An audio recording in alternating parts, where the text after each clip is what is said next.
Welcome back. I'm Deborah Kaufman with Broadcast Beat, and we are streaming live from the show floor of the 2017 Society of Motion Picture Engineers, TV and Television Engineers Conference and Exhibition. I have with me today, directly to my right, Ramon Breton, who is the Chief Technology Officer of a company called Third Eye. And next to him is Tom White, a digital file manager from the same company. Welcome, gentlemen. Thank you. Thank you. Well, why don't we start off with telling me a little bit about what Third Eye is. Sure. So Third Eye, we've been around for over 25 years, and we do quality control. So we look at master files, DVD, Blu-ray discs, and we look at it from a consumer point of view. So what in this file or in this video is going to distract a consumer? Anything technically that's wrong with the file or that doesn't match the client specifications, and also anything subjectively, like for example, if there's a boom mic in the shot, or if there's a piece of gaffer's tape that you can see. So we'll report on those issues so they can be fixed before it's released to consumers. And with the DVD Blu-ray, of course, we're also looking at things like translations and menus and making sure that things make sense for the consumer, just so that the experience of the consumer is easy and smooth and nothing gets in the way of the filmmaker's intent. Now you're saying translations. How many languages do you check for?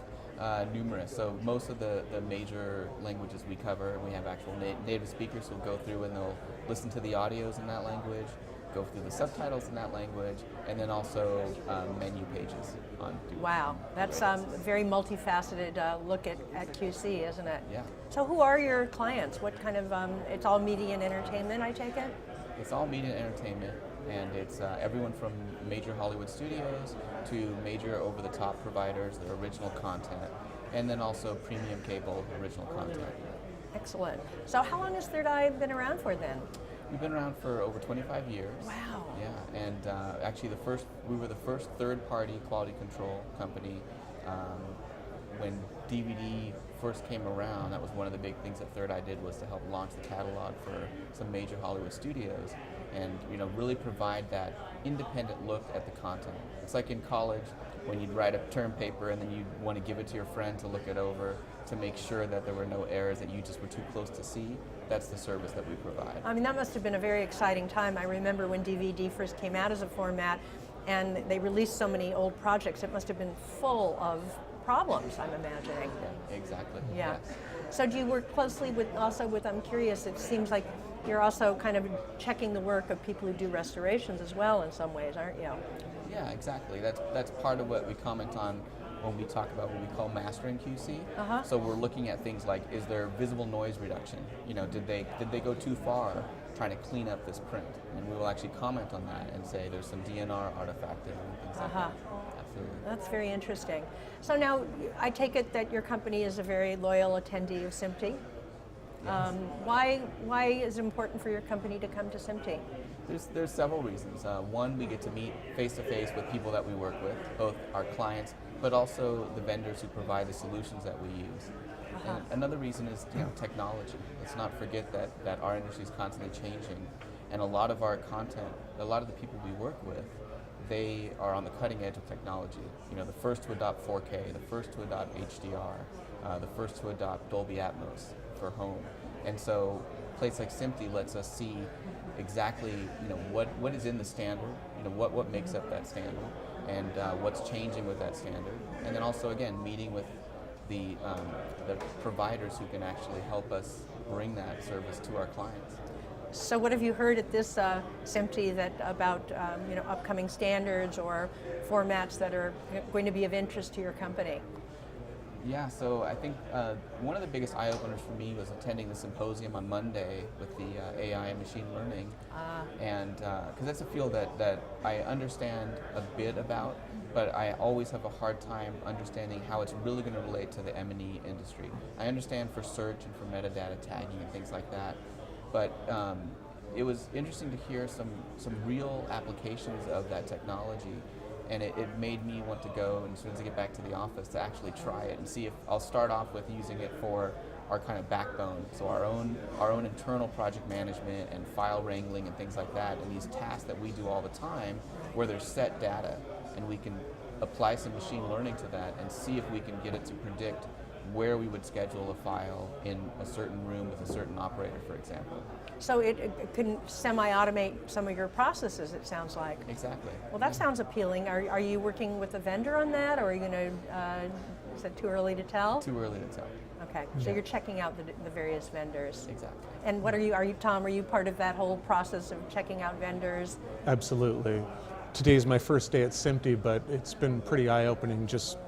We've talked with several of the vendors who provide us hardware and software that we currently work with, and it's just nice to meet the people that we've talked to on the phone and to see the latest tools that they're developing, and we're working hand in hand with them and developing some of those tools, and we're making suggestions for improvements and updates, and they've been very open to that, and it's been great. So are all your current vendors also working on AI and deep learning? I don't know if they all are, but generally automating a lot of the processes, they're all working towards that. The vendors that make some of the hardware, the scopes and whatnot, they're moving into an area where a lot of the specifically technical measurements, a lot of the binary stuff will all be automated, and then the rest of the QC process, the human part of the QC process will be the subjective aesthetic part. Will that ever be able to be automated, do you think, the subjective part?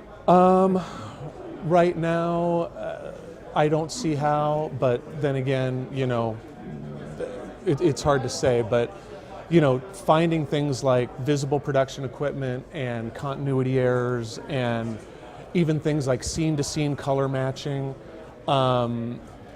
we may be moving towards a future where that can be automated, but we're talking about something so far down the line that I probably won't be here to have to worry about it.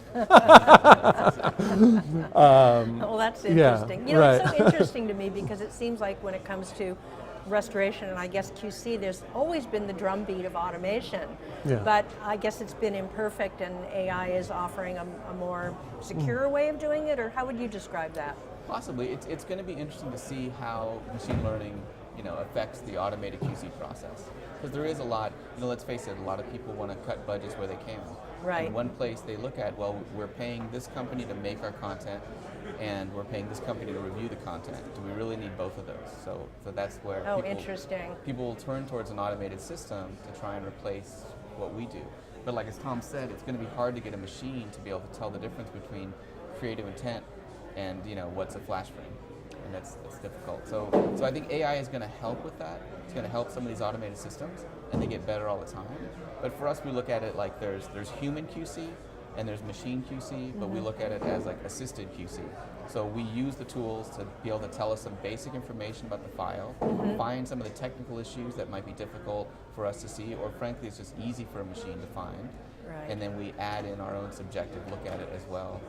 Well, at the same time that they want to cut costs, I mean, it seems like a very bad time to be cutting costs for QCing in this era of so many distribution devices. I mean, how has QC, in your opinion, has QC become more important? I do believe so, and that has to do with the technology.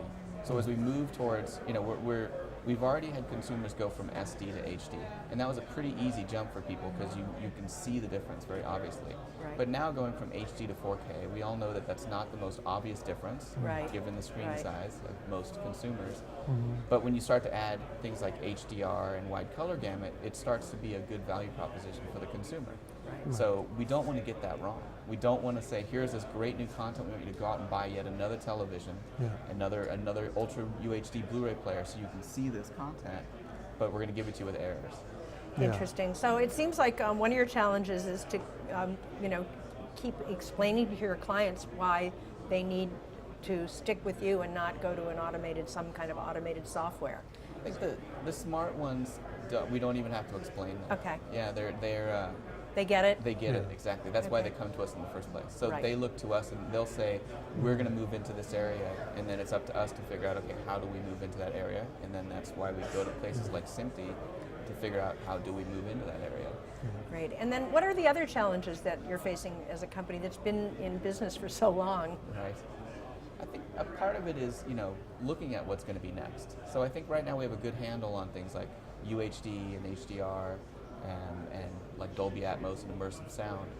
But I'm particularly interested in VR and AR because it's a huge new area, and it's people like to think of it as it's so different. It has nothing to do with what you guys do, but that's really not the case. It's a 360 video piece is still a linear piece of content that needs a discerning set of eyes and ears to take a look at it and find any error, anything that's going to distract from the experience. Yes. Yeah, and a software-based VR experience, the same thing. It still has a user interface, and we do user interface testing, if we want to look at it that way. And we just need to make sure that the obvious errors are gone before it hits consumers. So is this something that you already do? Do you QC VR? Yes, we do. Yeah. Wow, now that's interesting because a lot of these VR companies are, they're startups, they're very young people. Do they understand the need for QC then? It's funny. It's I've met a lot of these young people. Like we're basically in Silicon Beach, so we know a lot of these young companies that are doing VR. And on the one hand, my first thought is they're not going to understand it. We're going to have to explain to them. But when they see the kind of clients that we work with, and they see our facility, and they understand the importance that we place on making sure it's right, they get it, and they want that for their content. Well, it seems, there's so many challenges in producing VR, for example, like where do you put the lighting rig and where do you put the cinematographer and et cetera. I imagine that some of those challenges bleed over into QCing it. Tell me, how do you QC a virtual reality program? Yeah, it's interesting. I think the first part is understanding how you make VR. So understanding like the obvious things that may not seem obvious at first, but in a 360 video piece, where do you hide the crew? Where does the director stand? You can't have anything visible unless it's really part of it. So that's one of the things that informs how we do the process. If you look straight down, can you see any remains of the tripod from where they removed it? Or can you see an artifact from where they painted it out? And also understanding things like stitching. It's not just the obvious, someone walks by a stitch line and they go like this for a moment. It's also understanding that the way light hits the different cameras can cause stitching errors as well. Well, that's interesting. I didn't realize, because some of these are basically cameras with multiple lenses, right? Yeah, exactly. And then, but the unstitched image is just like a kind of like a big long image that eventually is stitched around. Exactly. So, how have you instituted new kinds of techniques to QC VR? I think yes and no. So the no part of it is, again, we try and put ourselves in the mind of the consumer. So regardless of what it is, it can be 5 different kinds of content. It all has to go through the same hole, and that hole is what is the consumer going to think when they experience it. So we still look at it that way. But we've had to learn new things, like about what to look for, what can be the specific pain points with this new technology. We want to make sure that those are paid attention to. And also too with VR, as you know, it's the first time a technology can actually make someone ill. So we've definitely done a lot of research in what are the triggers that can cause cyber sickness. And we know not everyone's going to react the same way, but we can make some basic comments like, in this shot where you're tilting the camera up and down, that might make some people sick. Oh, that's interesting, because I know these are the concerns of the people who produce the content, but presumably if you produce it, you are not subject very much to cyber sickness, so you may not know everything that triggers that. Exactly, and we may not be suggesting go out and reshoot this piece, but what we might suggest is it might be a good idea to put a disclaimer at the head of this saying, if you start to feel ill, make sure you're sitting down or something along those lines. Yeah, I've seen a lot of VR, and most of it I find kind of unsatisfactory, but still it's very, very interesting.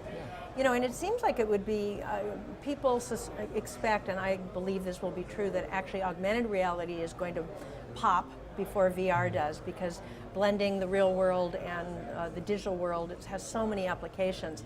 But that seems even more challenging to QC. How do you QC something that part of its usage is to integrate with a reality that's not even there? Exactly. I think, with everything, we have to understand what the person creating it, what their intention was, and how well does it function on that level, given the technology at the moment. I think AR will be something really cool when you can have a story with characters playing out in your own environment, and you maybe have to get up and follow them to the next room when that's where the story goes. I'm really looking forward to that. Well, I know one of the early applications was, you could take historic tours of a city, walk down the street and meet, Thomas Jefferson or what have you. So that sounds fascinating, but do you QC that then by going out in the street to find Thomas Jefferson? We haven't had to do that yet, but if needed, that's what we would do. Yeah. Interesting. Okay, so I take it you're really in communication with some of the VR Society and all those different people that are producing content. Yeah, exactly. Very, very important stuff. So, I know that there are other kind of cutting edge home entertainment technologies. Talk a little bit about what you're up against here. Yeah, so I think Tom can talk a bit about the UHD, HDR, Right. that has a whole new set of challenges for us. Yeah, I mean, with the ascension of 4K, UHD, and HDR, technically on our side, we receive these massive files, so moving data across the internet and across our internal networks, that becomes a challenge because these are huge, massive, data-rich files, and there's that issue of storage and data transfer. Then there's the issue of this is an image that is intended to be seen on a massive screen in the home, so we have to set up an environment for QC that mimics, how is this content intended to be watched. And as Ramon alluded to earlier, when you're talking about 4K, native 4K, this is a large format, so it needs to be viewed on a large screen, and when you're doing a technical assessment of it, a QC, it's like there's viewing distance issues, viewing angle issues. It's like we need to set up an environment where we're going to catch the most artifacts, but we also have to factor in what's the end user, what's their experience going to be like. So if I visited Third Eye, would I find screens of all different sizes and smartphones and every device possible there? You would definitely find screens of all different sizes and environments we've set up that maximize the our ability to view this content and to catch everything we need to catch subjectively and aesthetically. And that counts for everything, for sound dampening, the lighting of the room, all of those things, as you can imagine. That sounds really fascinating. Yeah. So are you constantly adding new devices as they come out then? Yeah, pretty much. I mean, this is obviously the bleeding edge of this technology, so we have to keep up. We have to always be adding hardware and software and augmenting our ability to view this content and to listen to it. So of all these new technologies being integrated, are any of them particularly challenging for QCing it, the content? High dynamic range content, which is really on the ascension. It's not that it's difficult or challenging, but it just involves a specific set of tools that we've had to add, and we have that capability now, and we see more and more high dynamic range content. The end user, the viewer at home, there's very few people, there's a low percentage of people that are actually going to be seeing the content in high dynamic range. Correct. They don't have the television that does it. They don't have the player that does it. So we have to downscale, if you will, that high dynamic range content and make it standard dynamic range. So we have to view it in two different ways, interesting. in two different environments. Of course you do. Because 80% of the people are only going to see it in standard dynamic range. So, think about how many people that own a 4K HDR television. Like, the number is low. Yeah. So we have to view it in the way that most people are going to be seeing it, which is standard dynamic range. And there's a packet of metadata that comes along that we have to extract to see it properly in SDR. And it involves a set of tools that we've had to add, and it's been a learning experience, and it's been great. Interesting. Yeah. And does the fact that there's more than one flavor of HDR, does that play a role, or is that insignificant in the QC process? It plays a role. Yeah, it depends. It will factor in how we set up the monitor to view it, what monitor we view it on, what tool we use to play it back. Makes sense. So yes, it does. Okay. All right. Yep. So looking forward into the future, what are we going to see? What are the trends in QC going to be? How will it evolve in the next 5 to 10 years? I think in the next 5 to 10 years, like we talked about earlier, the purely technical issues, the purely technical measurements, the binary, this is correct or it is not correct based on a specification, those will largely, if not exclusively, be automated, and then the subjective aesthetic things that we talked about earlier, that will still need the human touch, that will still be done by a human being, and that's where we're headed. Is that Yeah. an opportunity for the third eye, or a threat or a challenge as you move forward? Yeah, I think it's both. I mean, we pride ourselves on being a boutique. We've never wanted to expand beyond a certain point because we have a very good staff of operators who've been doing this for a long time. And for them, it's really a craft. It's not an entry-level position like it is at a lot of post-production facilities.